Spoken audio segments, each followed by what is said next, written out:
morning and welcome back to Reaper Pro Tips with me, your host, Anne, and disembodied hands, Quindy, along with a tiny glimmer in the distance of Justin. And yeah, you know, John popped up in the stream the other day, so we have to give him some reality credentials at this point, just a little bit. How are you guys this morning?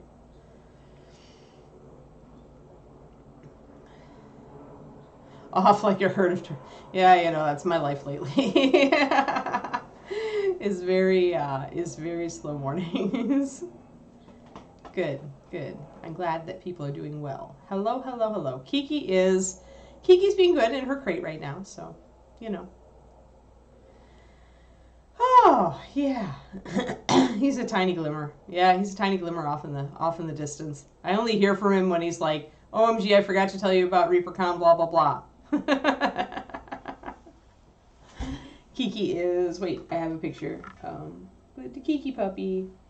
Keekster's other ear was up this morning. Let me get the puppy cam. It's just a puppy cam. There's the Keekster. There's both ears up. It's very rare. The tips are still floppy. But this one she puts up when she feels like it. Otherwise, she holds them back. She's just a silly girl. She is 12 weeks old today. So it's Kiki's 12-week anniversary. But that is my Keekster right now. Pretty soon her colors are going to start changing pretty dramatically. Let me see if I have more pictures from this weekend. I don't think I do. The Keekster has just been being a Keekster. Yeah, not really. She's just been a little dingo. Just been a little dingo. She likes to destroy cardboard boxes. Cardboard boxes are her favorite thing. So there she is destroying a cardboard box. Class is more like just puppy play sessions, Roger. So if running around like a complete dingo and not wanting to stop playing and barking at the other puppies because you still want to play is like doing well, I think she's doing well. But that was kind of the purpose of the whole thing, you know, was to get her acclimated to other puppies and other dogs so that when we went out in the world, she would know that other dogs were not scary.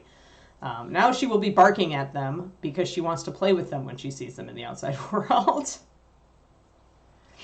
Alrighty. Today we're doing experiments with superwashes.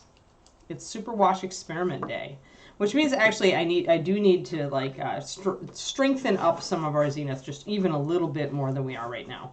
So if I'm going to be working with this and I want it to really work, I know I'm going to be mixing some opaque paints in, some black and some maybe some gray. Right, exactly, Agent Marvel. Like I always heard people, like there were people in our Shiloh community who talked about the fact that whenever they got a box of like pet products in the mail, like from Chewy or something, their dog didn't care about what was in the box, they just wanted the box. Well, that is Kiki. Kiki loves cardboard boxes. They are her fave. So I'm going to just mix up some pure white real quick, and we're going to do some quick zenithy sketchy kind of stuff just to strengthen it a little bit more so that when we go to put these super washes over the top we have our gradient, even though I'm going to be adding stuff to the super washes because I don't want a bright blue green. I want it a little muted, so I'm probably going to add a little bit of like red orange to it and a bit of black. So we'll see. We'll see how dark it goes when I add the red orange, because sometimes that will. Oh no, I forgot my glasses. All right, let me grab my glasses from the other room. I was actually working last night, so.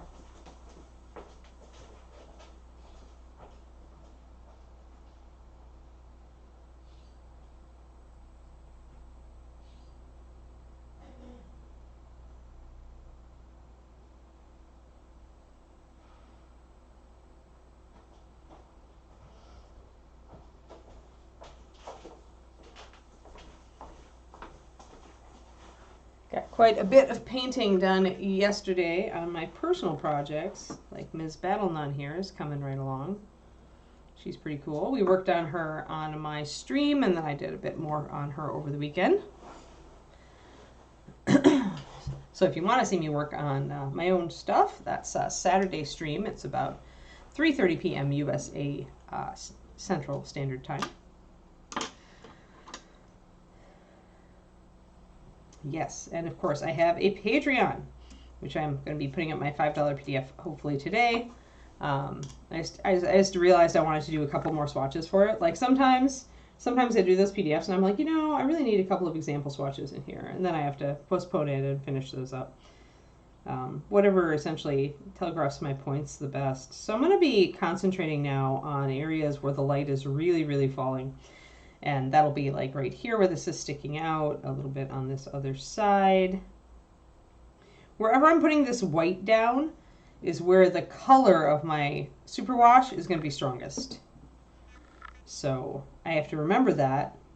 And I can always touch up after my superwash, and I should, but I want to remember and make sure I've got areas that make sense with the sculpt, where the superwash is going to be really strong.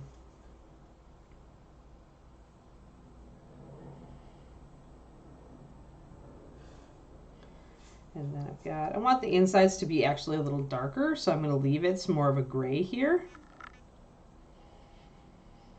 Yeah, it's just like little kids who prefer the box as the plaything. Yeah, it's absolutely 100%. Puppies are very toddler-like. She's getting a little better about controlling her teeth, although if she gets super excited, she'll still tag us. So it's really, at this point, kind of a managing her excitement levels so that she doesn't go too over the top. I'm going to get the sleeves here. I don't know what color I'm going to be doing those yet, but I'm going to do them. At least hit my zenith stronger. So when you're doing this sort of touch-up on your zenith, you really want to be able to see the light falling on the figure. So you really want to be able to see where the light is. And up here, I think we're pretty successful at this point, up on the top of the head and the shoulders and the top of the arms, and then down here, and you can see that this area is in shadow, so that's good. A little bit more on the tail. And this is just kind of an aid for you. If you have a hard time imagining where your highlights should go, zenith highlighting can help you. And I do like to go back over it, obviously, after I've primed. A lot of the time, it won't be very strong. Like on this character when I started, it was barely like kind of a medium gray. It really wasn't very striking, so I'm really bringing it up in this later period. Lets me get the eyeballs in there.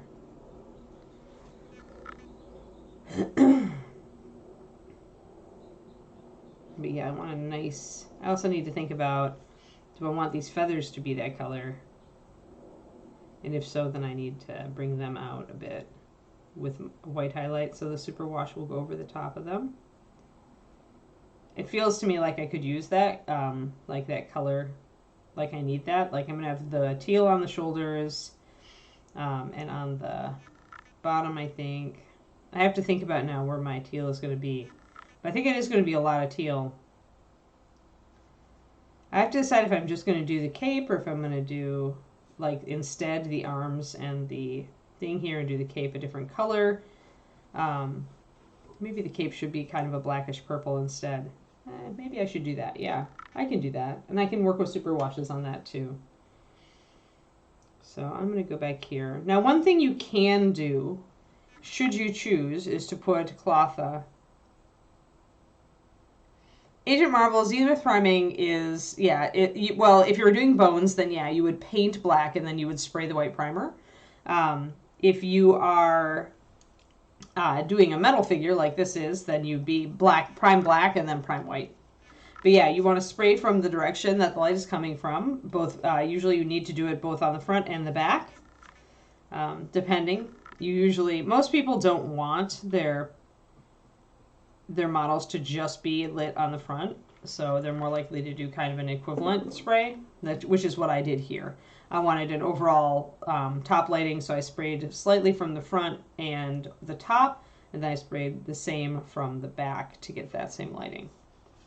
But yeah, it's just it's a help to people who don't find it easy to visualize light. And a lot of us don't. A lot of us came in from the gaming part of the hobby, or we just don't have an art background, or even if we do have an art background, we never really, that wasn't really our focus in art school, and so we have a hard time visualizing sometimes how the light should fall to give us good highlights. And this does that work for you. It's also a big help if you're doing a very strong directed light from an unusual direction. So like if you're trying to do a light more from the side, or definitely at a slant from this direction, and you're not good at imagining what would be in shadow, then it's a good tool. I just needed to mix up a little bit of black because back here my white was definitely a little strong. So I'm going to do a little wet blend.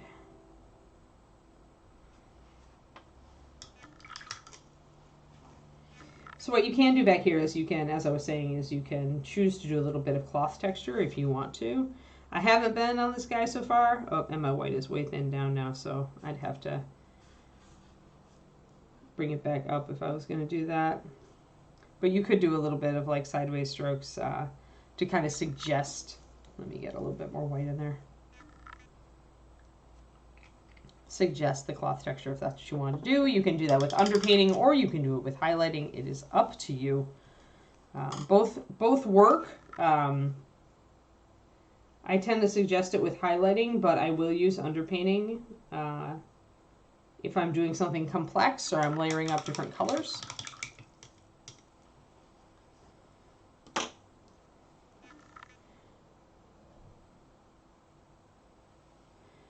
But yeah, I do like the Zenith Prime.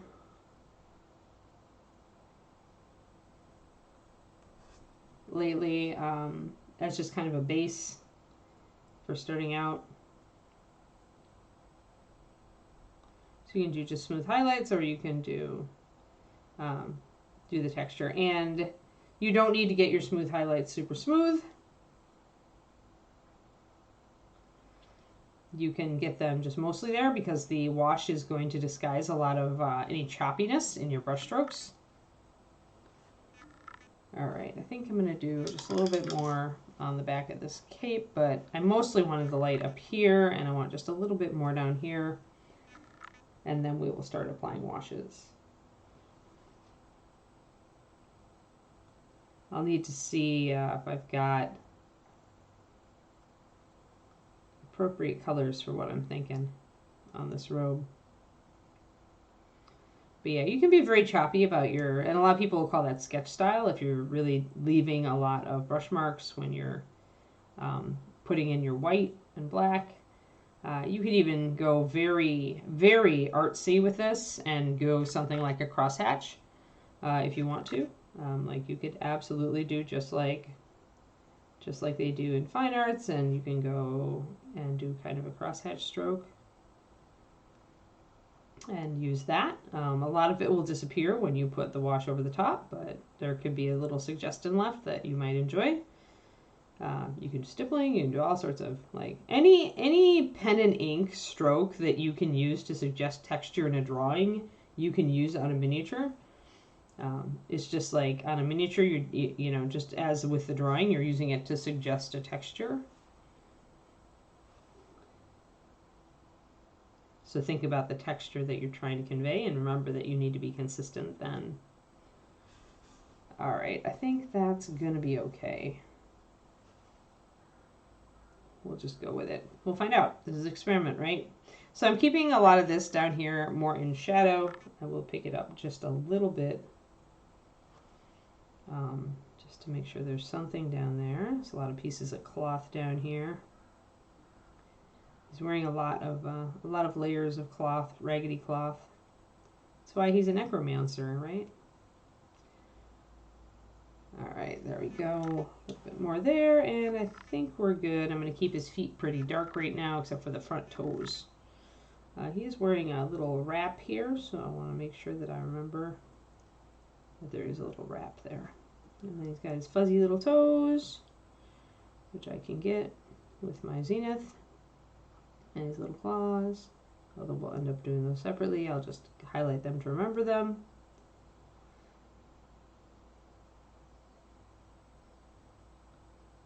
All right, so a little bit of light on those paws. It's probably a bit too much white, but that's all right. We can kind of blend that in. with a little bit of black, can knock it down to a more of a gray. And she gets, yeah, that's more like it. All right. Oakley dokley. So let's first of all figure how many cloth pieces we've got. We've got an underrobe, and that is the sleeves and this outer part right here. Maybe these lapels right here, probably. There, and then it's this lower part down here. Although the lower part, see, this is where it gets confusing, right? Because the lower part is also like part of this back cloak thing. So I have to kind of look at it and go, all right, oh, no, maybe not. Maybe, well, no. I'm trying to figure out what's what. This is the hardest part sometimes, is figuring out what's what. I think I may have mispainted something. Hold on. Let me try to put that in, back in, because there was a line there. And what I might be dealing with here, it can be hard sometimes when you're trying to figure out what's what. So I think that's actually part of the cloak like that. That part is the inner part. That part is the outer part. Because there's definitely, the cloak is a separate piece over here, and he definitely has this part around his waist is different. So I think I've got a cloak, and I think the cloak just cuts off right here, and I just lost that part in the molding, so, and I'm just looking, yeah, because that's cape. All right, I think I've got it. So just a little bit of this on this side, and the cape is laid on top of it. And then you've got these inner period, the loincloth bits, which there's raggedy cloth here and here. And then there is also on the back, here and here, showing through under the cape. And then we have, of course, the cape itself, which is over the shoulders, down the back, and then it cuts off right over here. And it comes just over the shoulders there. So you can see the sleeves are a separate part.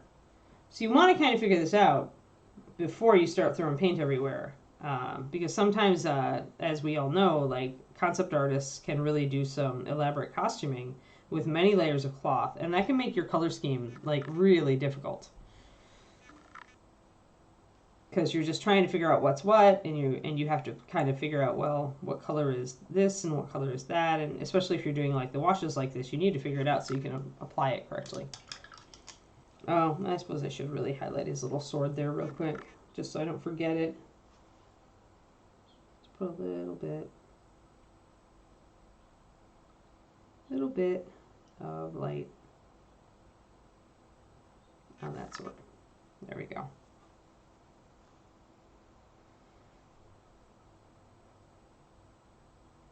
Well, Bill, you could just, you know, have done what I almost did and like slung paint and then realized too late that this is actually part of a cape and that wasn't a mold line. It was actually like, you know, part of the cape overlaying this part of cloth. And then you get screwed up because then your whole model ends up one color and you're like, wait, there are separate clothes here. There are separate things. You are free to just do whatever in the privacy of your own home, but especially when you're doing sketch style painting, you've got the time to figure out what is what, and you should use it, in my opinion.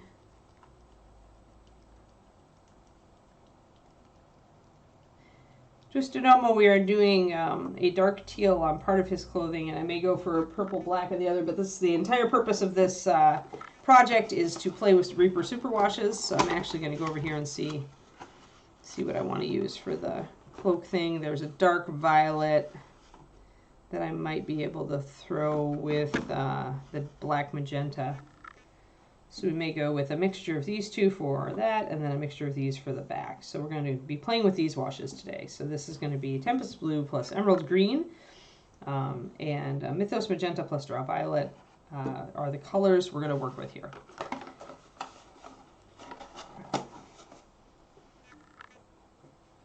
And I'm not going to be using these straight. I'm going to actually be doctoring them because this guy being a necromancer, I want him to be a little bit more, there we go. Oh, I'm a little crooked. No crookedness. There we go. I want him to be a little more subdued. I don't want a real bright color.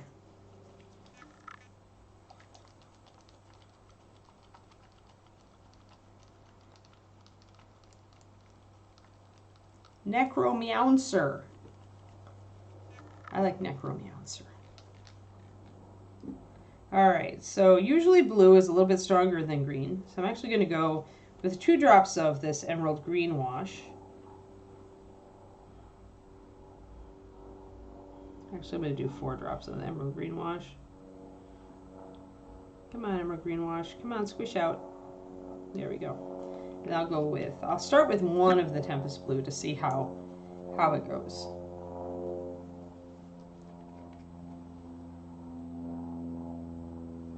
So always remember that blue is an extremely strong pigment. It's a very high diffusion pigment, which means that it tends to overwhelm other colors when you add them to it. So when you are doing this, to get a balanced teal, it might surprise you what you have to do. That's a very emeraldy color. That's pretty. I like that. I'm going to try another drop of blue just to see how much that takes it down.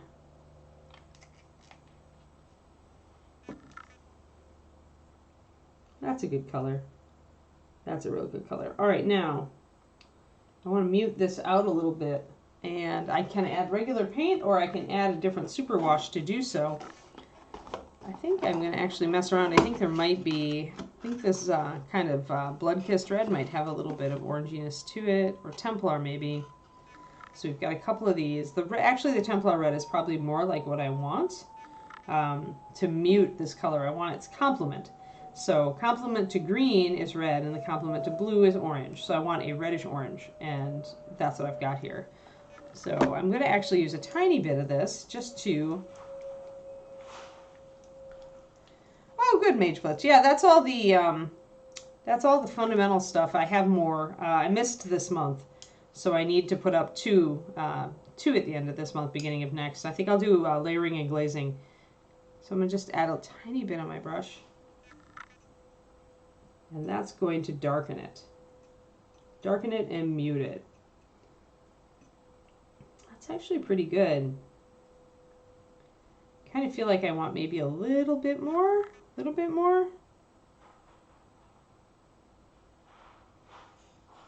Hey, D. Clearman, thanks for that resub. 41 months. Ridiculous. Ridiculous amount of time, man. Thank you for your support. But yeah, Maze, I'm glad you like them. I really wanted to have just kind of a catalog of, useful info. So I think this is pretty good. It's darkening it way down. So y'all will notice that this is actually a pretty thick wash. Very, very thick. Because its purpose is to be like contrast paint. So it's really supposed to go on one coat and be your end-all be-all. You can use it more like a traditional wash if you add in more brush-on sealer. So like, without even knowing the formulation, I'm pretty sure I know what base they used for this, or something close to it. I think probably the best medium to thin it with will be brush-on sealer. But first, I'm going to just try it on straight. So you really could use these 2 ways. You could thin them and build them up in layers, or you could just straight up put it on. Because it's a wash, I'm going to switch to a bigger brush. I'm actually going to go to my Da Vinci size 2, which is a much larger brush, as you can see. With a wash, I want to cover the area very quickly of what I'm doing. And I want to hit it once, and then I want to let it dry. So that is where I am at. So, and I want to do his arms, his little bits here, but only a little tiny bit on this side, probably the inside. And then the back is, well, just the sleeves on the back, I guess. That's what we're dealing with. Oh, and that part right there. All right, so let's hit it. And remember with a wash also, you want a lot of it on your brush. You don't want to skimp. You just want to hit the surface with a heavy coat. You don't want to pull it thin. You want it actually to pool on the surface. So I will often dab on just a large puddle of wash, and I won't spread it thin. That is, spreading it thin is usually a mistake. We'll see if these hold up to that. So there. So again, I'm going to dab on this huge puddle of wash, and I'm just going to continue to dab it over the surface. I'm going to hit this area and that area. I did wet my brush before I loaded up my wash, but I squeezed most of the water out before I did. I just wet my brush so that it would keep a good point while I was doing this, because I still need to be precise. So you can see that I'm adding a lot. Like I have no tip on this brush because I've got so much fluid, and I'm just really dabbing it down. Get the other side here. He's got an interior bit there too, which could be fur or could be cloth. You could paint it probably either way. Make sure I'm getting back inside here. So our color is coming out. Not at all, no holds, because this is so thin. Like globbing wash on, remember that wash is mostly water. It's mostly fluid. Or in the case of superwashes and contrast paints, it's mostly a medium. It's mostly a clear base. So this is just not going to at all change the depth of the, at least with this brand, with Reaper's brand, it's not going to change the depth of the detail. You would have to put on, people always think, okay, you need really thick paint. Like regular paint that's really, really thick will change the depth of detail, but you need a lot. And if you're using thin paint like this, like washes, typically many, many layers before you start to lose detail. Like these washes, you can just see how thin it is, right, on the palette, compared to a thick paint, which would be much more likely to glob up detail. But even with MSP, I mean, our paints are generally, like our regular paints, are generally more fluid than other paints, and you would need several layers. Honestly, the example I give, no holds, is that I once painted a cleric or a warrior, and I was really frustrated because I'd painted her in copper armor and I didn't know what hair color I wanted, so I ended up repainting the hair on that figure 5 times. That includes base coat, a decent base coat layer, and shading, and then 2 levels of highlighting. I painted it 5 times, and only at the very tail end of that, after 5 base coats, and all that glazing, all the painting of thinned paint with the shadows and highlights, only at the very end of that did I start to notice a little bit of detail start to fill in, and the hair strands were very fine on that model. So unless you're using now some of the paints on the market are a lot thicker, and so then you have to kind of watch it. So if you're not thinning your paint, for example, you may notice a loss of detail earlier, but with washes, these are meant to be thin. Part of that thinning is most of the thin on this is actually the base itself having a higher percentage of water, but not by a ton. A lot of the translucency here is just more resins. That's why it's holding together so well. So all right, so we've got teal, teal, teal, teal. Did I get all my things? I guess got to check real quick and make sure I've got all of my areas that I want to be that color. And some of this is probably teal under here. With these bits back here, they can be this loincloth color. That actually I think is part of the cape, so I'm going to leave that. I think these are loincloth bits. So I think I'm going to leave that as it is. Maybe this part is teal.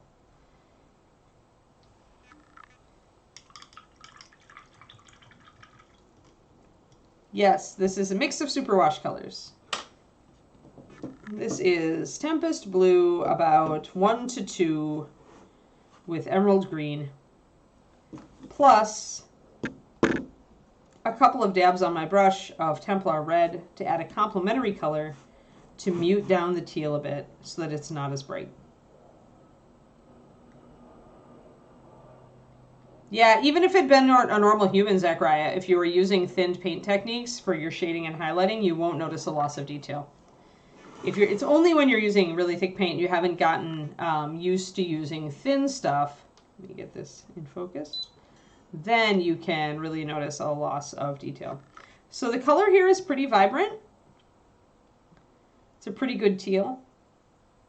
It does give me some room for additional highlighting. You can see how popping up my white highlights did help, because the teal really disappears in the shadows here, but it's very bright on where I put my white highlights. So that's, I would say underpainting with these is a really good idea.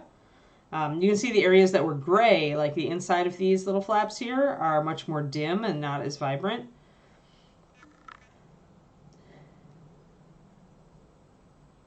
But yeah, so it's all in how thin your paint is, and if you're putting multiple washes over the surface, washes are naturally thinner, and you're going to evaporate a lot, and so you're going to essentially not run that risk. Oh, I just forgot. I forgot I wanted to do these feathers in the teal. However, looking at what I've done, I think I do need to actually hit these feathers with a bit more white. I didn't hit them with a lot, but if I want that color to show up on this little surface, I definitely need to. And then we're going to go with kind of a purplish color, a dark purple color on the cape, and that'll be the Mythos Magenta plus the Drow Violet, plus possibly a small amount of complementary, again, to mute it. I might just add a little bit of black too, because we haven't done that yet, so I want to try doing that as well and see how it overwhelms the color, or if it does. So first I'm going to just pick up these, I'm going to pick up the feathers a bit.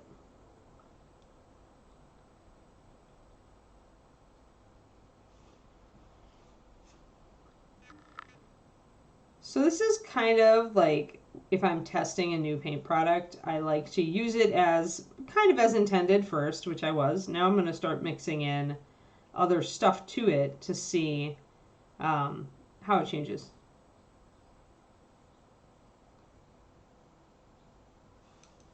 Because although we did mix several washes together to get this color, we're still just using the super washes as intended. So. All right, so I've got a little bit brighter white up here. My teal's going to show up a little bit better.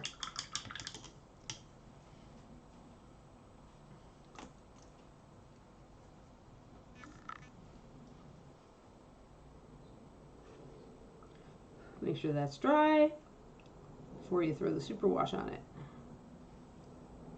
And remember, don't just put it in a thin layer over the surface. Let it pool. It's a wash. You're supposed to let it pool.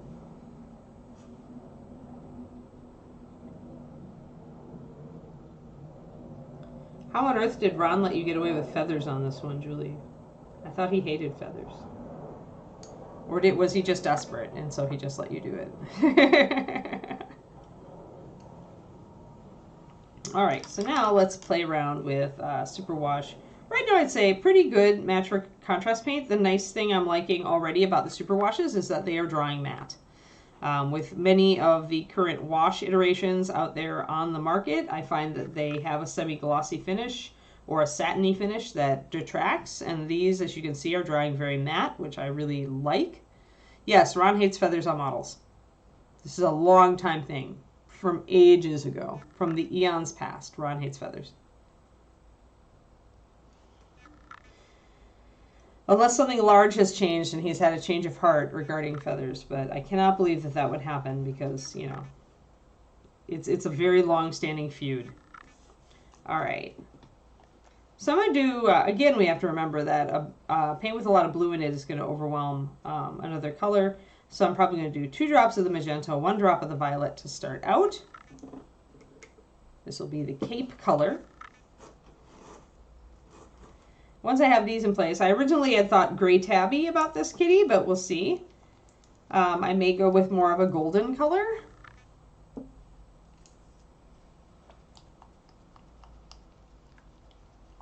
You can get away with a few. It just can't be, it can't be excessive, right? So let's put 1, 2, 3, 4 drops of that magenta in there. So yeah, the fact that these dry matte without any thinning is really excellent, and I really like that about them. And then we'll grab this sucker and we'll add the Drow Violet. We'll add 2 drops of that. We're going to see how that comes out. Take my mixing brush, ye old mixing brush. Get big black base so it's not totally washed out. And mix that color. We're going to get a very vibrant purple from that. So if you wanted a purple wash from this, this is the way to go. It is a bit red still, a little bit. I think I want 1 more Drow Violet.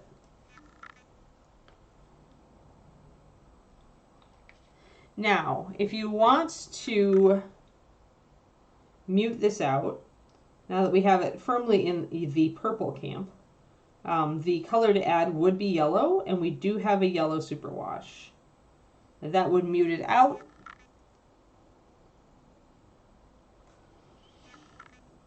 Let me see. Where's my yellow superwash? Where did I put your superwashes? There you are.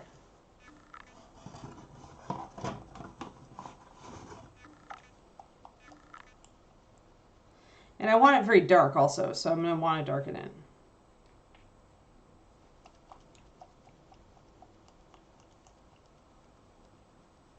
And technically this is a Catfolk Mage, to be precise. I just decided that I wanted it to be a bit of a darker character.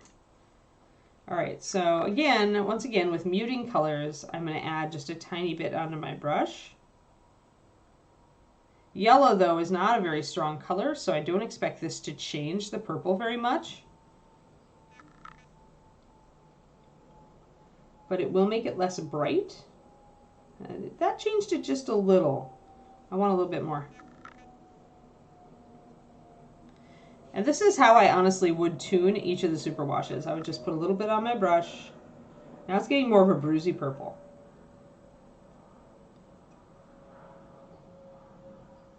And it is quite a dark color. Usually when you're muting, you will end up with that kind of a side effect, but I do want to put a little bit of regular paint in at this point. So I am going to grab just a tiny bit of black. Oh, wrong color. Grab my draw violet instead. I happen to have dragon black to hand, so I'll use that. Just going to put a tiny dab on my palette and kind of grab off of that and mix it in. Now this is going to make the paint less translucent. Yeah, that dulled it down a lot right there. All right, we'll go with that. And I only needed a tiny bit of black. So it's going to make the paint more opaque. So it's not going to be as translucent. It's not going to be as see-through. You can almost see that on the side of the palette right now, that it is very thick. So I'm going to do kind of a test here, actually. I'm going to maybe get this little part up here. I'm going to paint it with that and see if I need to thin it a little bit. Because I'm not sure how much my zenith is actually going to show through for this. And I'm going to use a smaller brush. And I'm going to dab it on. With a smaller brush, I can be more precise, but I really only want to use a smaller brush in applying washes if I'm doing a small section.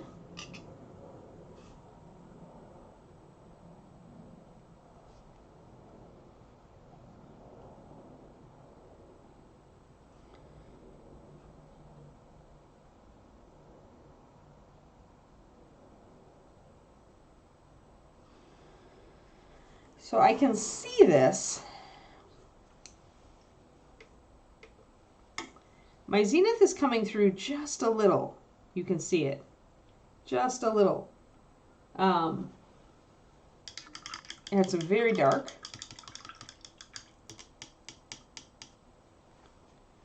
Which I did kind of want. I did want a very dark cape. It is, in fact, maybe even a little bit too purple at this point, but I can shade it down, so I'm not worried. I'm just trying to put on a color that I like.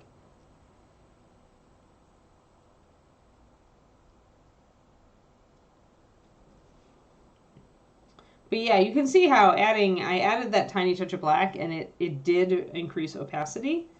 If we want this to be thinner, and this is going to give you, like, your zenith is going to show. It's just going to be really understated. So definitely on this one, I would bring up more highlights. But I kind of like this color. If I wanted to thin it a little and have my zenith show through more, I would add brush on sealer. I'd probably start with one drop. Let's go ahead and do it. Even though I kind of like how thick this is, I'm going to go with it just to see what the result is.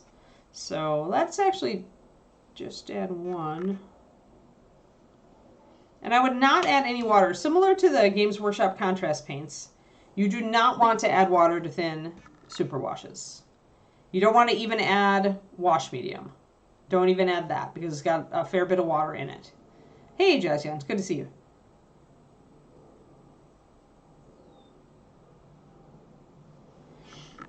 Yeah, I mean, they're very contrast painty, but as I mentioned, Ruben, it's nice that they dry matte.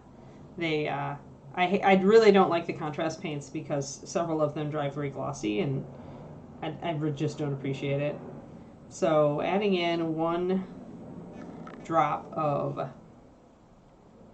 And I'm going to switch back to a brush that I can control better. So we started out with about 6 drops of wash, and then we added in some yellow, remember, to mute it, and then we added a tiny touch of black. We're probably up to about 7 drops in here, plus I just added a drop of the sealer. So essentially we're at a 7-to-1. And again, and the reason you don't add water to this, guys, is that in order to get these paints to cover and to solidly cover the highlights, like you don't want your white zenith showing through a ton on the highlights. You want there to be a color, because you're trying to just do the real purpose of light contrast paints is a one and done, right? You're supposed to have your zenith primed mini or your sketched mini, and then you throw the wash over it, and it magically creates highlights and shadows on your paint job, right? And then you don't have to do anything else if you don't want to. So fast gaming stuff. We're using it for a slightly different purpose today, but we should always keep in mind what its original purpose was. So now I'm going to put this down here, and I'm going to see if my adding of the drop of sealer does anything. I'm going to, again, paint one by section here. And I am going to try to put on quite a bit because wash.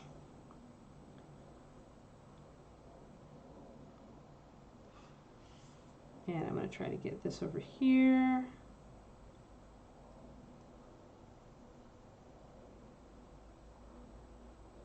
Yeah, and right now these colors are much brighter than I originally wanted, so I'm going to be darkening down the purple. But here, I'm seeing a lot more. And I can, if you feel like you've got a lot of pooling and you want less of it, while the wash is wet, you can take your brush and gently pull some of it off. Rinse out the brush, pull it back.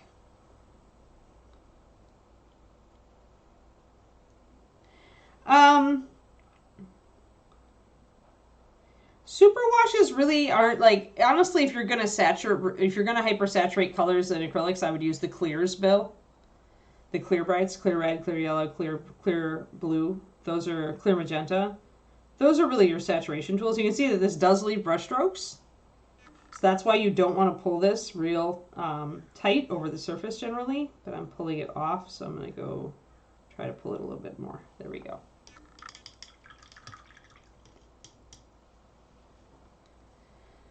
Oh, cool. There you go. Yeah, use the clears. These aren't really made, these are not made to increase saturation. They're made exactly for what you think. They're made to, like, create a one-stop paint base that it gives you an established highlight, shadow, and midpoint. So it cuts time out of your painting. But yeah, I mean, inks work that way because inks are dyes or they're hypersaturated, like in the case of De La Rowney. De La Rowney are actually really close to contrast paints as far as, like, what they do. But yeah, I mean, some inks you can do that, but the clears are really what it's for here. These are very much they're not a one-trick pony, but they are made to do a very specific task. It's just like contrast paints are. If you're looking for paints that do more than one-trick pony stuff, then you do want to just be using, like, things like the clears. It's a good purple. It's a good purple. I'll be darkening it a lot probably. Because, you know, you don't have to sit on this. You can continue to tune the things that you're doing. So I would say that putting a drop of the sealer in did make it more transparent, just because I haven't touched this fold, but I'm seeing more gradient than I do up here. It's a lot darker here, especially on the top where I actually did highlight, but where it's pooled, it really killed that highlight up here. So, well, it does have yellow in it. I mean, that's the thing, right? Is that I'm using 2 colors of Superwash, Tempest Blue and Drow Violet, to mix together to create a purple, and then I also added yellow to it to tone it down. So if you want a shade for yellow, you do the opposite. You start with a lot of yellow, you add a tiny touch of Tempest Blue and a tiny touch ×2 of Drow Violet, and you'll get the opposite of this. Or just you get your yellow wash over here, and then, yeah, add a touch of the purple wash. So I would say that that did take it down. I'm going to actually double down on this now. And I'll show you guys what happens If you add water, everything's going to start falling apart, and it's going to be more like a traditional wash. It's not going to be like, remember that the point of contrast paints and superwashes by extension is, again, to color the surface very strongly, but to allow like for highlights and shadows, right? So you really want it, it's supposed to be a very strong paint.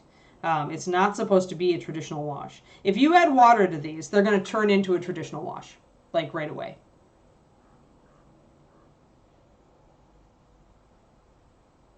Two-centimeter long flying beetles. Lovely. But yeah, I mean, the moral of the story here is that you have a pretty good selection of colors with the Superwash bundle. If you got it at ReaperCon, or if you pick it up, outside. Let me take a look at the colors here and see what our mixing possibilities are. Because we have, I think we've got a pretty good arrangement as far as creating the colors we need. So while we're sitting there for a second, let's just actually look. So let's back up and really assess. So as far as reds go, we have a couple of reds, a very dark one that looks a little brown to me, and the Templar red that's quite vibrant, but it's got a bit of orange in it. But on the other hand, we do have a cool red, the magenta. So technically, if we mix these two, we'd probably get a deep middle, like dark red, more traditional red. So that's good. That's probably as close as we get to an orange would be the Templar. And we do have a yellow to mix with that to make an orange. So that's good. So we're very mixable so far. We have a couple of greens. We have emerald, and we've got the dark bow green, which I did not use. So we've got green possibilities here. We can make a yellow green with this. And we can make darker blue greens with, with either emerald, as you can see, or the dark bow. We've got our blue. I think we'll back up here. We've got a good blue, solid blue. Tempest blue is a very solid saturated blue. We have our violet. So we have it's like a bluish purple. But as you can see, by adding a little magenta to it, it goes to a very nicely rounded middle purple. And then we've got, as a finisher, we do have a black wash, which I didn't realize I could have used that. We've got a few browns. So we've got what looks like to me probably an oxide or dark brown. We've got a reddish, red oxide, brown oxide, more chestnut brown. So we've got our reddish brown and our more neutral brown. And then we actually have what looks to me like an umber wash with bone shade. So raw umber probably. I mean, tone it down. Remember what it's for, right? It's not for actually doing any of that stuff. I mean, you could easily, I just tend to mix magenta in if I was using lip color. But, I mean, oh, okay, flying ante. Yeah, I see.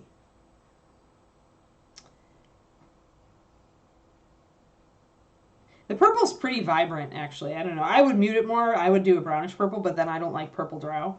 And then we've got black. So actually, all things considered, with our three browns, one of which really looks like a raw umber, one of which looks more like a brown oxide and black, one of which looks more like a straight brown oxide, maybe with some red oxide in it. I feel like we actually do have all the colors we need here, except for maybe a true red. Like, we don't have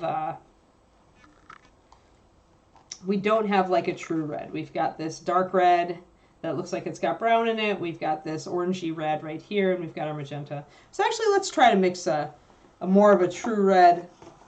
But that might be the one thing lacking. And also, let's get this blood-kissed red out and actually look at the color of it. Now, as my wash starts to evaporate, I am permitted to put a tiny bit of water in it. But I mean by tiny bit of water, I mean like I get my brush wet and I kind of put that in it. Like, it is not a drop at all. It's just a tiny, tiny bit of water to keep my wash wet. The minute you start adding like full drops of water to these washes, they will break and go traditional wash instead of you have all the color tools here to mix anything. Like, you've got primaries in here. Like, you've got primaries and secondaries that you can work with. as far as the pigment, the basic pigments for making paint go. So let's look at this red and see what it is. I'm going to put a drop in my palette over here and see how red it really is. It may be more red than I think. Let's get our mixing brush. So that's a pretty good red. You can see it there. That's not bad. And it is a little bit brick red, I feel. Maybe if I put a little magenta in it, I would get more of a true red. Let's just do a couple mixes. Let's do blood-kissed red with magenta. Now, since it is called blood-kissed,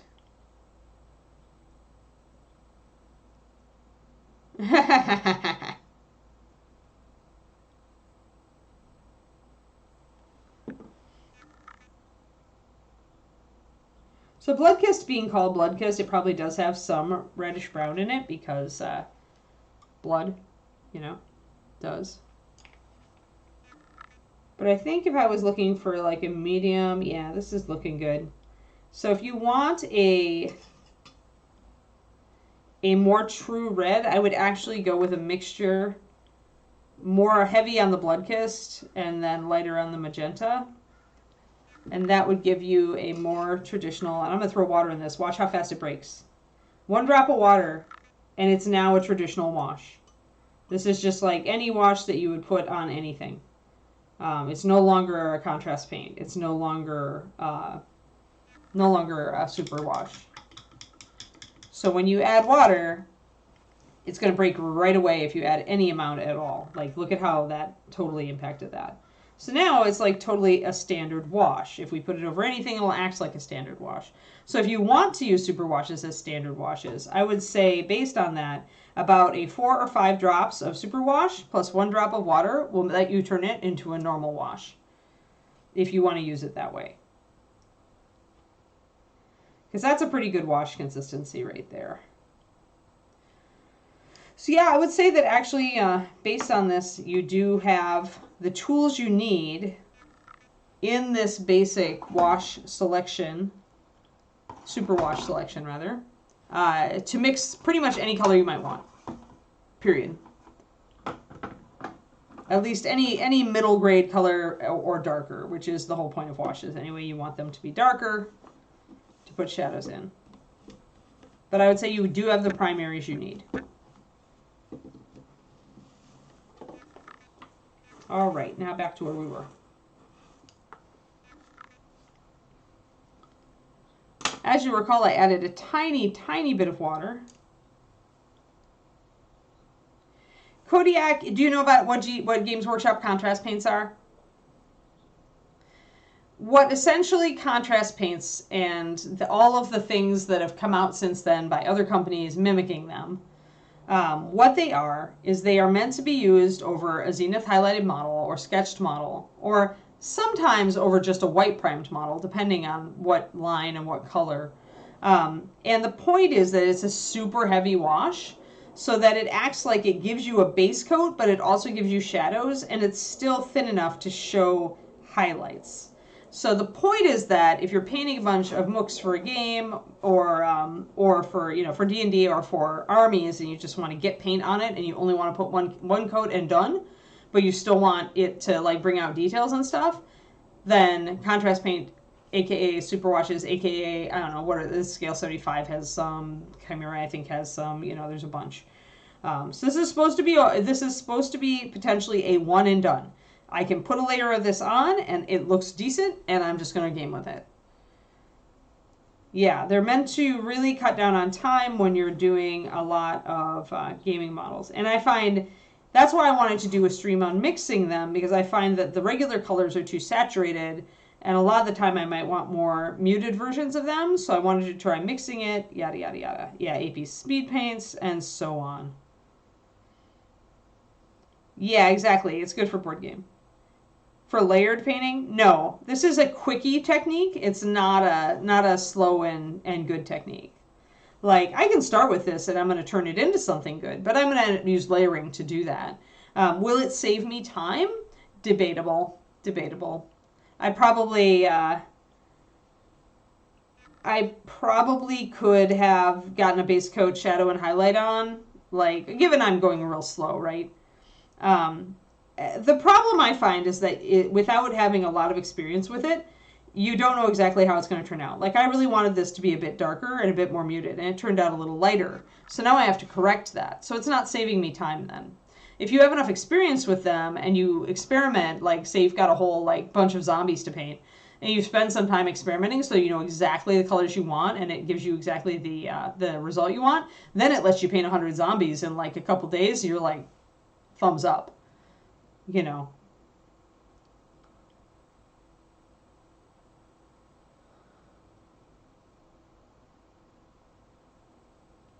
But yeah. Yeah, I mean, it depends on style. Yeah, exactly. Well, that's kind of my point, right? If you spend the time so you know exactly how to get the effects you want, you can take any painting tool and turn it into an elite tool. Like, Jazzion's right there. Like, that's exactly right. Like, if I spent time over the next month working with nothing but contrast paint or superwashes or whatever, I could get really, really good with them. I'd have to change the way I paint everything. And maybe that would be good for me, maybe it would be bad for me. Maybe I'd like it, maybe I wouldn't. But yeah, you can take these things, and obviously you can thin them just like regular paint to get washes or layering tools with them. You can use them straight up and layer to get multi-faceted shadows. You just have to learn how to use with them. Everything is just a tool, guys. You can take it to a high level. I mean, there are people who paint minis with toothpicks, for freak's sake. You know, and they do great work. So, can you use these for high-end painting? Yes. If you're a really good painter and you, like, sit there and you experiment and you learn it. Or even if you're just a decent painter and you sit there and you experiment and you learn it. But I'd say that if you're, like, a beginning painter just trying to figure out, like, where this goes in your toolbox, then I would say more, I don't think it's a necessary tool. You should play with it on, like, your gaming models and see if it's useful to you. If you like using them, if you like the effects you're getting, then play with them more. See if you can get them to do more.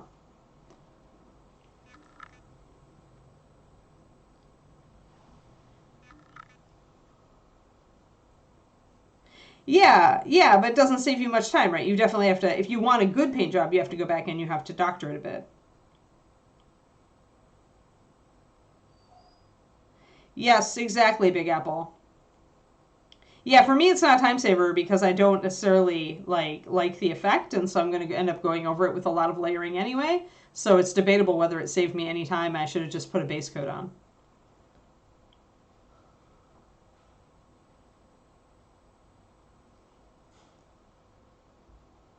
I mean, the easiest thing, Nighthawk, is I tend to use, like, just general color wheel references. The easiest way, if you're just getting in, is to start with triads. So you know that red, yellow, and blue are the primary triad. And then orange, green, and purple are the secondary. And essentially what happens on a model is you can choose any two of those, 2 or 3, to go together. So if you paint, let me see, I've got some, here we go. So secondary color scheme, purple-orange, works just fine. Because purple, orange, and green are a secondary color triad, and those are the colors I'm using on this model.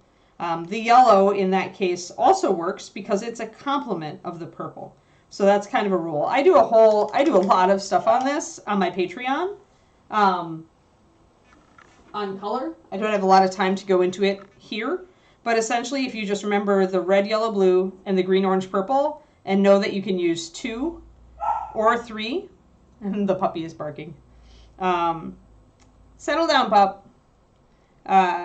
2 or 3, and you're going to be fine. And then the other thing to know on that is if you mute a color, like if it's not a strong, vibrant color, but it's kind of grayed out or browned out, you've got to mute everything at least a little bit. Yeah, Kiki. Kiki is barking. Bork, bork. But yeah, I do a lot of color theory stuff. Many people do. My Patreon is patreon.com/paintingbig. But otherwise, I mean, that's the very, very, very basics. Yeah, and if you look up, like, color theory for miniatures online, you're going to find a lot of people talking about it. This works. Let's just talk about this real quick. Kiki. So this is based on, you can see it on the back of the color wheel. This is why the color wheel is useful, by the way. Let me see. That's pretty good. Let me slide here. Oh, losing my things. There we go. Slide. There we are. So here's the triad, just as I was talking about. If you look at the big triangle, triadic, blue, yellow, red. You see there's other schemes you can use involving squares and rectangles and skinnier triangles. Yes, Kiki has a lot of opinions about color theory, for sure. I just grab models that I like, Valender. It's really not a... Yes, absolutely. If you underpaint in a complementary color, such as if you underpaint in yellow and then put a purple over it, it will absolutely mute it out, unless the purple is really thick. Remember, acrylic paints do block light. Uh-oh. Maybe I left her water there. 1 second, guys. I might have to disaster avert here. Did you get your water left out? You did. And now you are playing with it. You are a dork. You are a dork. Settle down for another, like, half an hour of my stream, little dog.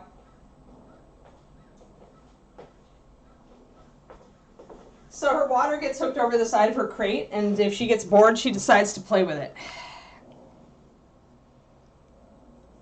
But yeah, so Val, it'll count if you're using thinned purple over the top of that yellow. But if you're using a thick purple over the top, it's probably just going to bury the yellow.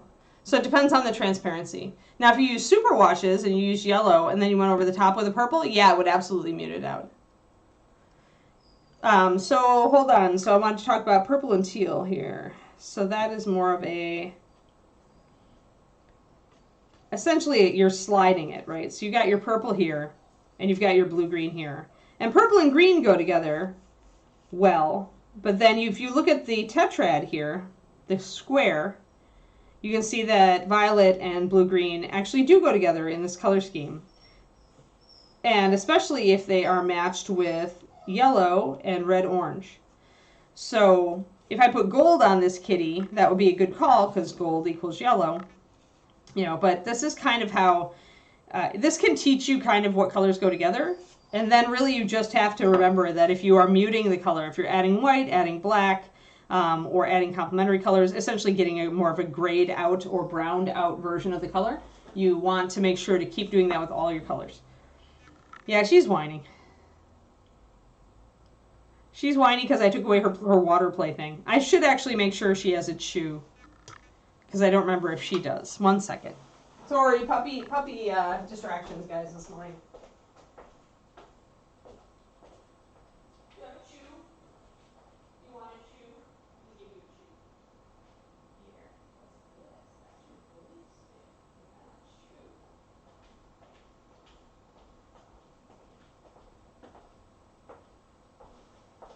That's chew. As she gets older, her sleep schedule changes. She doesn't sleep quite as much. So...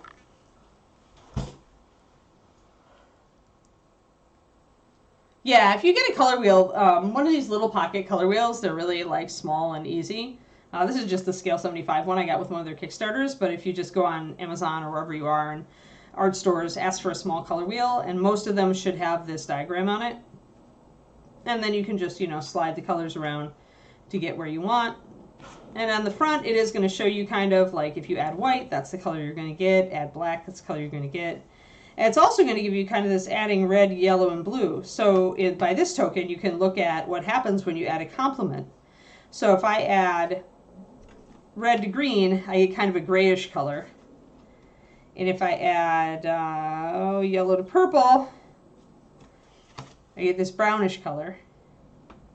So it's going to slide toward brown. So essentially red plus green tends to be more of a grayish color, whereas yellow plus purple tends to be more of a brownish. So, yep, that's like the very, very raw basics. I do, like I said, I do a lot on, I think I put up my color handout from my class this year at KublaCon. It's like 10 pages. I think it's up on my Patreon. I don't remember what level it's at, though. It might be a $10 level one. I have no idea. Or I might have put it at 5. I don't remember. But yeah, there's a lot out there on the web about color theory for miniatures. All right, so let's resume here. Now let's add just a tiny bit of water. I'm actually going to add kind of like that. So I've got, we're going to experiment. So I've got a bit of water on my brush, but not a ton, not a full drop. And this has evaporated a little bit in the time we've just been talking. Now this is definitely thinning it down, but it's not breaking it completely like we did over here. So it's still definitely has thinned it though. It's definitely not as strong. Yeah, and on the stream I talk about color theory and paint chemistry a lot. Sometimes when I've set my brain that I want to do a color theory episode, that's just what we'll do. Don't worry about interrupting. It's not a big deal. That's what this stream is for. I mean, going off on tangents is kind of what we're about.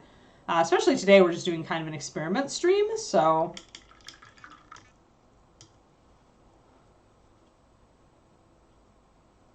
the enablement channel. Yes, the supply talk channel on my Patreon Discord is also, yes, excellent for helping your wallet lose weight.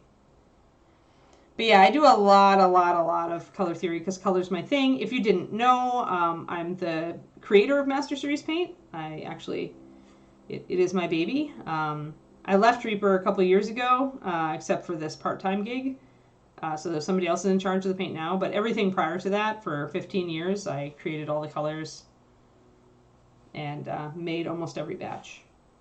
And I created all the formulas, all the stuffs. So again, so we can see that this is now acting more like a traditional wash.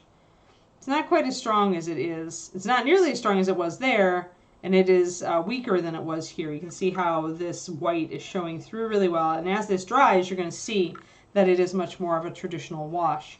So essentially, I mean, contrast paints and everything else, they're just super thick washes that have a lot more body, so they color. They do what you typically don't want a wash to do. They are meant to put a lot of color on the upper surfaces, so that you can do a one coat and done kind of a thing on them.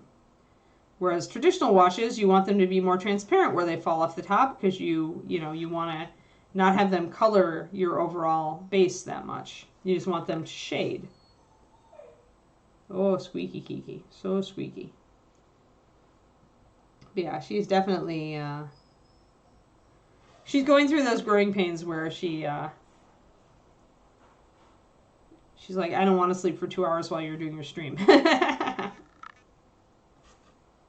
So she just has to get used to it. And I probably could redo her little area in here. My only worry is I had her in this little playpen next here, but she can get at the wires of my computer right now, so I need to redo this room a bit if I'm going to bring Kiki in. Plus, she's going to be a distraction. So, there we go. So we got some purple in there.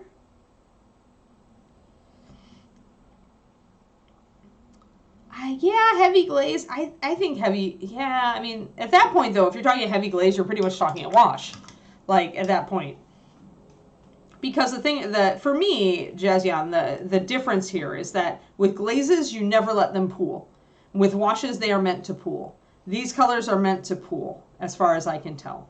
So for me, then, this is a wash and not a glaze. I think that usage is what defines those two when paint consistency is no longer the factor. Yeah, unfortunately, we were unable to get the powered USB hub to get my Kiki cam to work. Oh, I forgot that part right there is also part of the cape. There. And then those are other bits. There, because that's the cape is scrunching up here and going beneath the tail and coming out down there. It's a split cape. And technically, I could probably even say that this is part of that too. All right.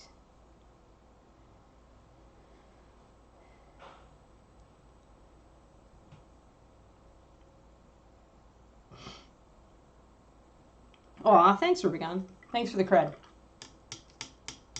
I try hard to be a good teacher. Alrighty. So this makes it interesting now. I really do need to darken down some areas, lighten up some areas. My purple is nice and dark, but it's still too vibrant for me. So that's the thing, is that if I really wanted, because all of these superwashes are so very bright, they're so very saturated, I would need to add a lot to darken one of these, and it would probably be titchy. I'd have to pretty much, I probably would want to use the, I guess I realized just too late that they had a black. But to darken it down, I probably would have wanted to add black to this and really take it down more toward Nightmare black. But as it is now, I'm going to have to work with that separately to bring it down. So now that this is drying, we can see the very, very thick application there. A slightly thinner application here. And here we can see the color has dimmed a bit up here because we added water. And it's acting much more like a traditional wash.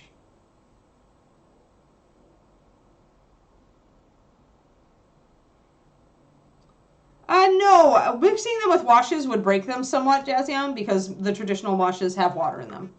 So if you mix them with washes, you're just going to get like pretty much the purple here, where I added like a fair amount of water to it. So you're just going to weaken the ability of it to color the surface, and it's going to be showing your primer more through it, as is pretty elementary on that. Anytime you add something with water, that's why I said don't use wash medium to thin these. Use, just like GW says, don't use water to thin contrast paints. Same reason, use brush on sealer to thin these.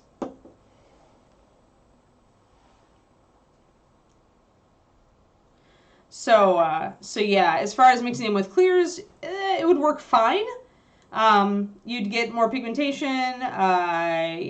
You'd run into the same thing when I was adding the regular paint in. It would cover more, even though clears are clears. They're still not as clear as these super washes, because they're not built. These are built in a very, very clear base. Like one of our absolutely like least coverage bases was used for these because they had to be washes. Whereas the clears are built in a clear base, but it has body. It actually has coverage a little bit, just because when we first did those, there wasn't a lot of people seeing a lot of benefit to having like a total lack of coverage. That wasn't we still wanted them to be used as regular paint. So it's going to add a bit, it's going to keep the color about the same, I suspect, and it's going to just add a bit of coverage if you use clears. I mean, I could just tell you what's going to happen because I know the line well enough at that point. I don't even have to test it. And then, yeah, adding any paint is going to add more coverage. The clears will add the least coverage, but any other paint is going to add coverage. So you're going to have to, if you want it to stay at the superwash level of saturation and coverage, you're going to have to thin it a little bit if you use regular paint with it.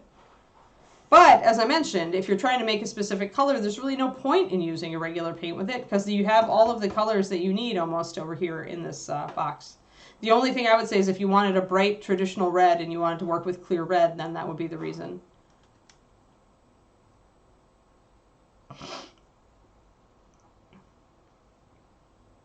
Yeah, exactly. They pretty much do tell you where to shade and highlight. Like, they kind of do it for you, and then they help you out, right? Because you can see very much where I'm going to want to add more shadows and where I'm going to want to highlight more up here on this purple cloak. So, yeah, it's very good on that. You're right, Big Apple.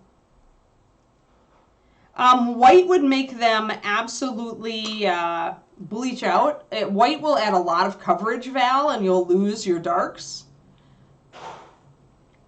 So if you wanted to make a pastel one, yeah, you'd have to add more medium. I don't know what ratio you'd do it in. Kind of the reason they're dark is because washes are meant to, they're supposed to create shadows. So they didn't really make a pastel line of them, per se. Could you do it? Yes. Would you want to definitely add brush on sealer? Yes. Your shadows would not be as dark. In which case, though, I don't know if you were doing pastels, I don't know if I would work over a straight zenith. I think I would actually use a gray base coat and use the white over the top if you were going to use a lighter color scheme. Because you wouldn't want that black. Trying to put lighter colors over that black tends not to work so well. Right. I mean, a lot of this stuff you can do with normal washes. If you take a normal wash and you put 3 coats on, you're going to get a contrast paint. I hate to say that, but it's true.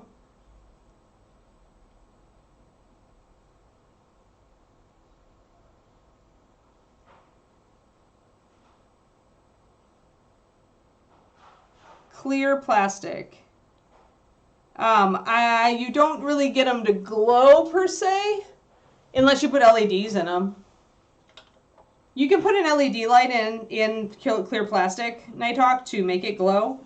Otherwise, you're mostly painting. You're trying to pick out details and make the clear plastic like add color and details to it.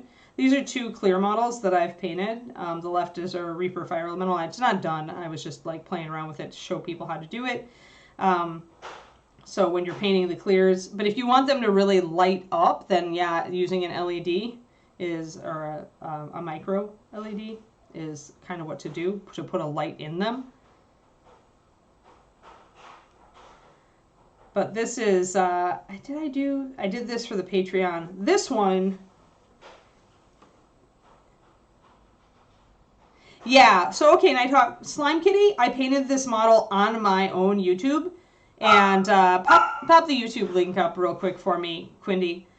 So it's up there for free. You can go and watch I did like an 1.5-hour stream on painting this Slime Kitty. It started out this color, and it ended up like this. And so if you go, my YouTube channel is the second link from the bottom, but there's a bunch of basic videos on there for my mini painting fundamentals, and then there's also a stream from the Slime Kitty. So I talk a lot on that video about how to paint translucent models and keep them translucent. And I pretty much, as I paint it, I talk about all of the theory behind it. So, pretty much free content, stuff like that. But if you were talking about LEDs and how to put them in miniatures, that's something I don't do. My boyfriend does it, my fiance rather does it, but it's not anything that I tend to do. I like to create my effects with paint. So, wasn't sure which one you were going for there. Oh, that's what you needed. Good. Yeah. Yeah, your paint probably is too thick. You have to use real thin paint on it, which usually means you want to wash the models beforehand with hot water and dish soap to remove any mold release so the paint sticks better.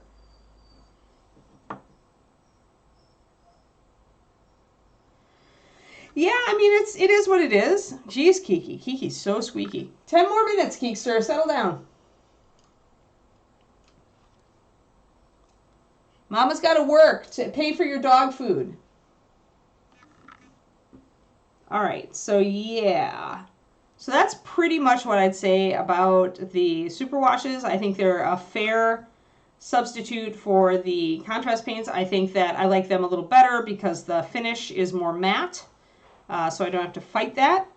If you add a drop of water at about a 5-to-1 ratio, you're going to get a traditional wash that you can use in a traditional way. Yeah, I'm not a fan of the translucent minis, actually. I mean, I did that. I've done these tutorials pretty much just so that I can refer people to them so that I can just, like, not paint a translucent model again. Yes, exactly, Kirst. So, it's not something I enjoy, but I realize that people want to try it, and it's kind of fun, so yeah. So, yeah,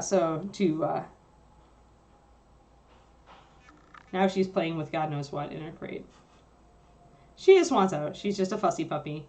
And you have to just kind of ignore them at some point. So I'm going to put another layer of this over, and that's going to essentially give me almost a base coat when I put that on. So if you want to double down and get darker shadows with this particular purple, you would just start layering it. And I don't have any real measurement. Yeah, I guess I do. This is too thick for like normal paint layering, I will say this, but since we already have like a layer of it down on the model, I can do another coat real quick over dark areas I want darker. You could totally paint with it like that. It's so I'm just gonna layer in even darker shadows here.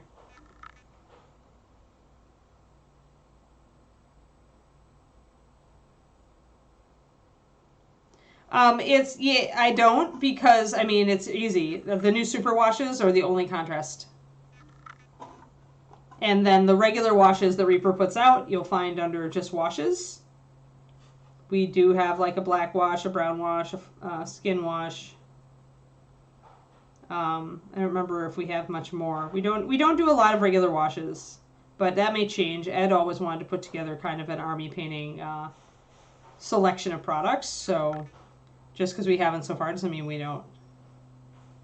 Yeah, I don't actually, I tend to mix my own washes, Major, so I do not talk about the Reaper washes, especially because we only have a few of them.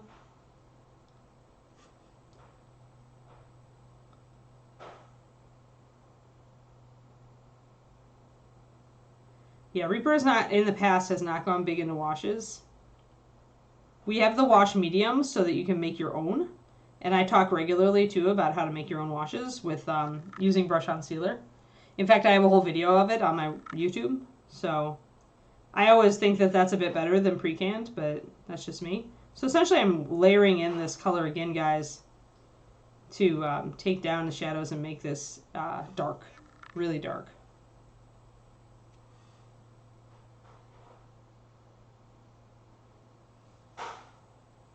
Yeah, the super washes are the contrast. They're the only ones. The ones that were previewed at ReaperCon. I don't know if they're out for regular sale. Does anybody know? Or did they release at ReaperCon or...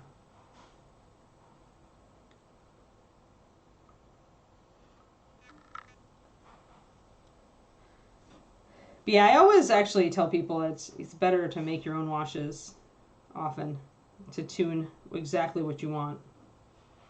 So I'm essentially continuing to just layer this this Superwash that's been thinned with a little bit of water over my previous work to darken down some areas. And Kiki is being a pain in the butt. She probably pushed her chew toy out of the crate, and now she's fussing because she can't get it. Because puppy. Yeah, I mean, regular Reaper has just, as far as I can remember, we only have 3 washes out there, Major. As far as traditional washes. Okay, so yeah, the super washes is beta form. Okay. Right, okay, got it. They're out of stock and they don't know if they'll be restocked. Yep.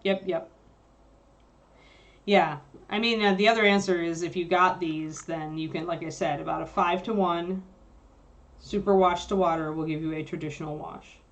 And then you can just tune it. So I don't want this purple to be as saturated, so I'm keeping on going. Yeah, she definitely shoved something out of her crate, and now she is trying to tunnel her way out of her crate to get it. My puppy. In the far background. Yeah, these are really good for painting terrain. I mean, they are really made to save you time. If you want a decent result on something, you're not looking to paint it to a super high level, you just want it done, it's monsters for your game, it's army, basic army dudes for your army. Now it's Barky Kiki. Like, that's what these are for. Like, can you get amazing results with using them if you are willing to put the time in to learn how to be an expert with them? Can you make them do a lot of different tricks with just different levels of thinning or thickening? Yeah, absolutely. Will it save you time? No.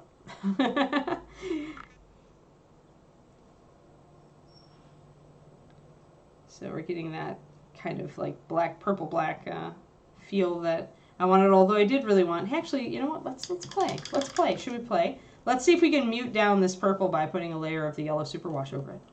How about that?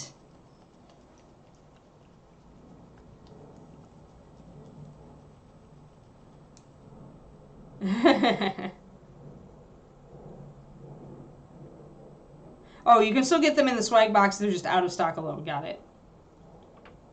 So, all right. Gonna pop a couple of drops of this yellow. Because I really want this a glaze, right? I really want to turn a superwash into a glaze. So let's do that. Let us do it. I'm going to actually do this in... I'm going to split the difference.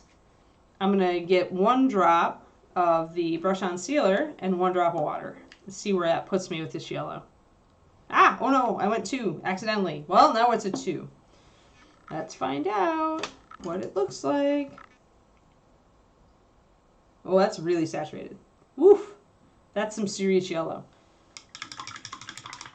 So that's 2 drops of superwash, yellow, 1 drop of brush-on sealer, 2 drops of water. Why would I put that drop of brush on sealer in?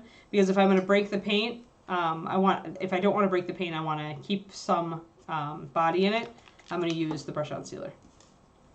All right, so now let's paint this over, say, the lower part here and see if it mutes it out and how it acts. So here, I will not be doing a pooling thing. I'll be just putting it very thinly over the entire area and seeing what it does. And if I see it pool, I'm going to wick it off. So that is going to take that blue tone right out of there, yank it right out of there, and dull it down.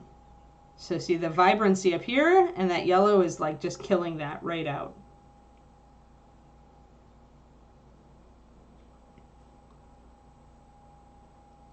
So I would say 1 to 1 on these, although maybe even a 2 to 3. No, I mean they're MSP. I know what to do with them. These are probably the base that these things that I think these things are in is probably the best base for glazing that we would ever have. So I think that in that way, if you're looking for saturated glazes, I'd think that these superwashes could be a really good tool that way, because you can get them to a really good saturated glaze. You have a bruise that color, yep. Yeah, I mean, you'd use it just like you'd use any glaze. I mean, the big difference maker here is that these are, like I said, in that super, super transparent base that tends to be a bit more watery feeling and thinner. So it's going to lend itself to glazing more intuitively than a standard paint where you have to load a ton of water in. These are already halfway there. You just have to push them the rest of the way. And they're very saturated. So these are probably great glazing agents. All right, I'm going to grab more and put that over this. I'm just painting a super thin coat. I start at the top, I keep moving down. You can also start left, move right. The key here is that once it starts drying, you take your brush off. So that is, you can see how that shifted the color so very dramatically, but that's more the color I wanted. So I'm actually going to continue on with this for, we're almost done with this stream. Oh, cool, Willow. Yeah, I was just playing with the Reaper Superwashes. They're in beta. They came out at ReaperCon. They're still available in the swag box. That's still up for sale, but they are sold out on an individual level. They're really kind of Reaper's answer to contrast paint, but right now I think I'm actually liking them for glazing agents when thinned. If you leave a little more yellow, you're going to see that shift toward brown in the cloth. So I started out with a purple that was much brighter and bluer, and now I've got more of a much more muted, bruisey purple going on back here.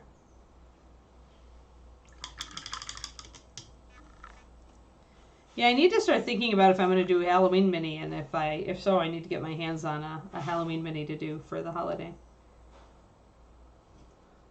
So yeah, I would say thinned 1 to 1 or like 2 to 3 paint to water, depending on how strong the color is, would be the way to use the super paints as glazing agents.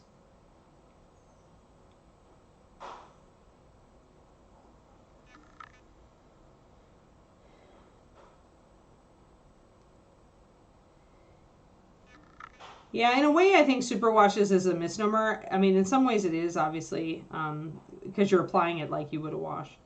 So it's apt in that way, but there we go. So we've dulled down our purple. Now let's dull down our teal, because why not, right? We're playing. We're getting things in line here. So let me get a drop of the Superwash Templar Red, and a drop of brush on sealer, and a drop of water. So a 1 to 2. Good to see a splat. I mean, it makes sense. They're really saturated. They hold together well when thinned, you know, because they've got so much base in them. So this is a much weaker color when it's thinned. Real weird. Real thin. I'm going to just try it up here on the lapel.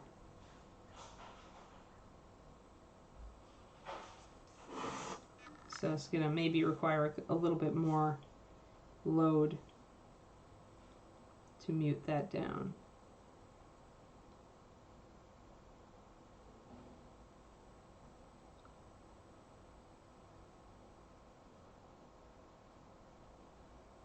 And wherever I see it pooling, I'm going to wick it off. But that has darkened down that teal and dirtied it up and dimmed it down. So painting this over here and down here and over here and down there. So see how it's graying out that color and making it look older and more worn.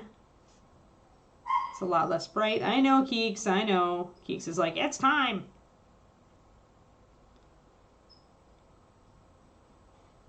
And that is essentially making our teal, subduing our teal a little bit. So when I talk about mute one color, mute them all, I couldn't keep that bright teal once I went with that muted purple. Yep, thanks, Agent Marvel.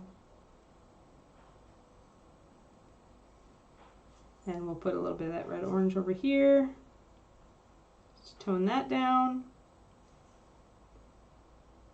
And get feather. Tone that down. And one layer, we have muted out our color, and this is a lot more what I wanted for the model.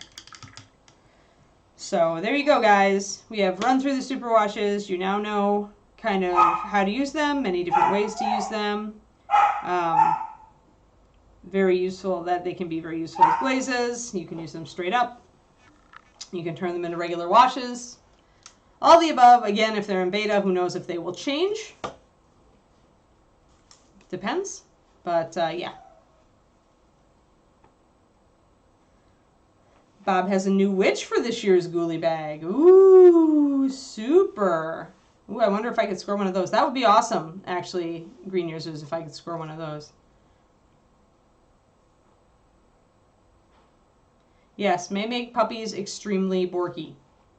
Patreon.com/paintingbig, all one word. My Painting Big poster is good. Painting Big, all one word. That is the Patreon. And there's some free stuff on there, so you could go and nose around. But yeah, so there we go, guys. And yeah, so now he's much more muted out. He's much more grayed out. I actually really like this a lot. So I'm going to work with this. And we'll see what colors we decide to do it. All right, guys. I hope you had fun. And tomorrow, we're also working on muted color schemes, where it's muted color schemes headed into fall. We're going to be working on the Ghostwalker Lady. I want to get some of that leather highlighting in. I want to make some decisions about other colors on her, like the Van Braces, and start blocking in some more stuff. And yeah.